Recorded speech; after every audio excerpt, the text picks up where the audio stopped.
Hi, welcome back to the channel. This week we're going to create a Darkpsy lead in Serum. This is what we're going to create.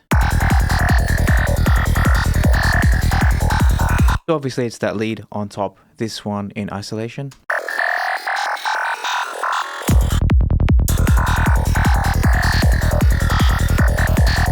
So let's get to it. So essentially it's an FM sound. We won't, however, be using the FM from B function.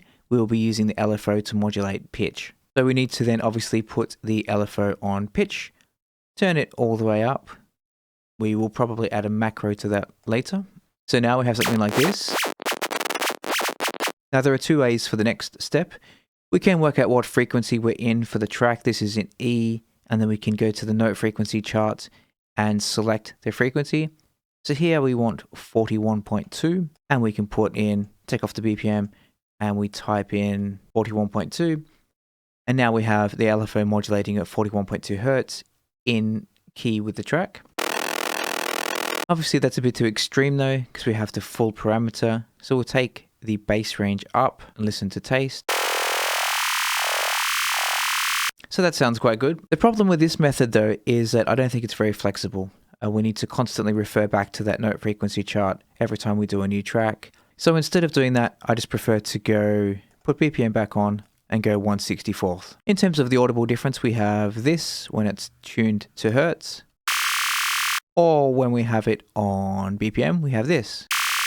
Now to my ears, there isn't much difference to that. Another key to this sound is we want it to be extremely clean. By that, we don't want any filter on it. We want to maintain as much of the high energy as possible. So we'll leave the filter off.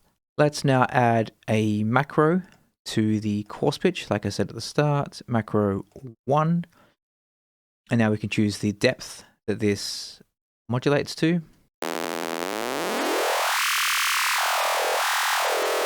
Let's change the curve because we don't want it ever to be down there. That's just a bit silly. Let's do something like this.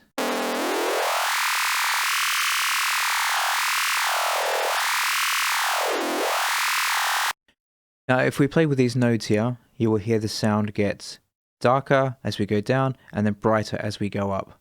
So let's have a listen.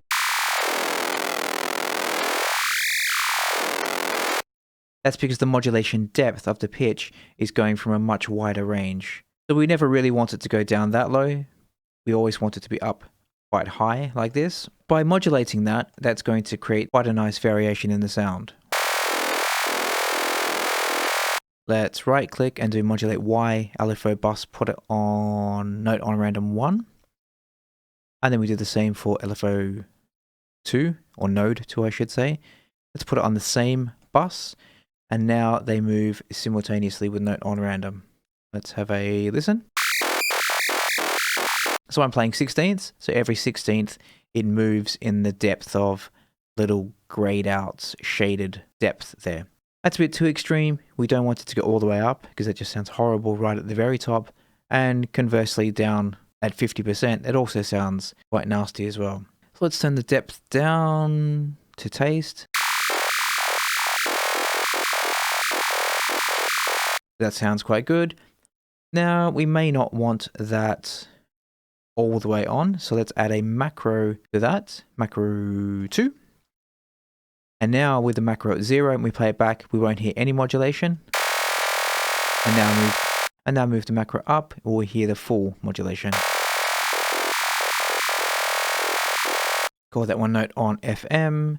And then the first one we can do is call it pitch depth. We go to the FX, let's just add some EQ just to take out the lows.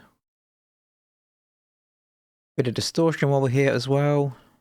You can go through and use this at taste. I quite like the diode 1. It is a bit busy though, so let's turn the sustain all the way down. And then the decay we can turn down to something like around, let's listen.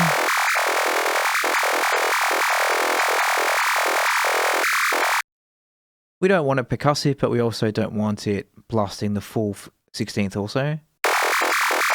That sounds quite good there. Let's add this one to note on random 1 also. So every time the note plays, the decay will increase. Give a bit of movement there as well.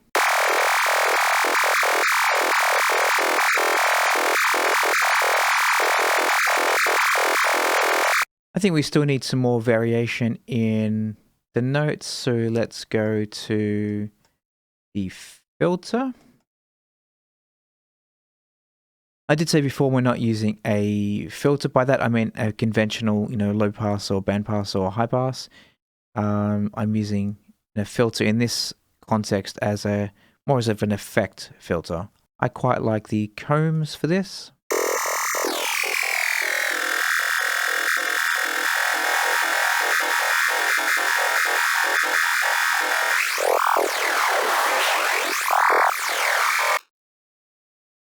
So you can hear that gets some really quite gnarly, some really gnarly textures. Let's add this one to note on random 2 and then cut off to note on random 1.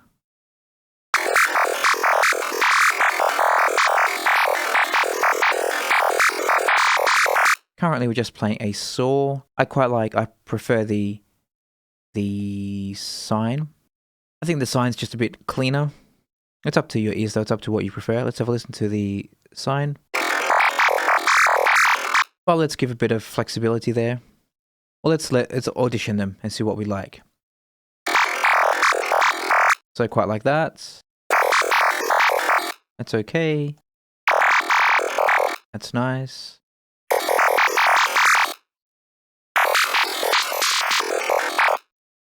So, didn't like that. Didn't like the pulse wave. Didn't like the pulse wave. Liked the square. And I didn't like that one. So let's keep the sine, the saw, and the square.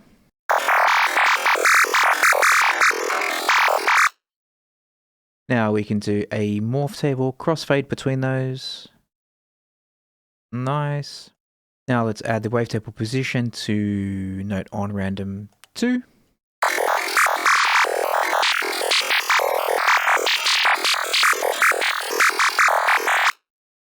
So getting there, it might be that you don't want the modulation of the waveform.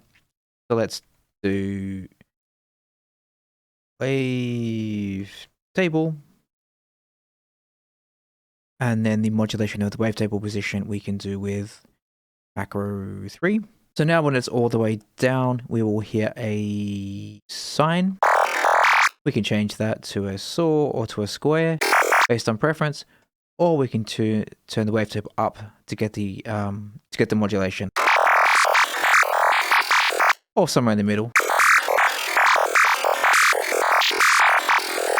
Let's add some delay. 1/8 dotted, of course. Ping pong. And some reverb. Turn the mix down a little bit, size down a bit.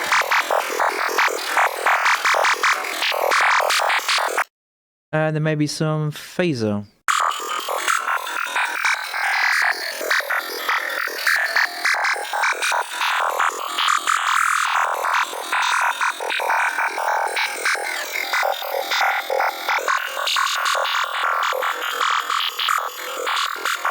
Now let's have a listen in context with the kick and bass.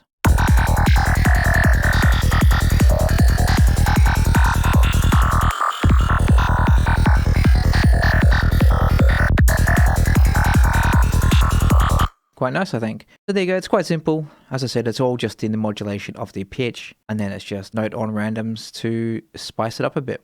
You can obviously play with that as well, with adding some different variations. I have straight 16ths, but you can do a call and response, doing 2 different variants and then having them play off each other. I think that would work quite well with this kind of sound. I hope you enjoyed that, hope you learned something, and I'll see you next time. Bye bye.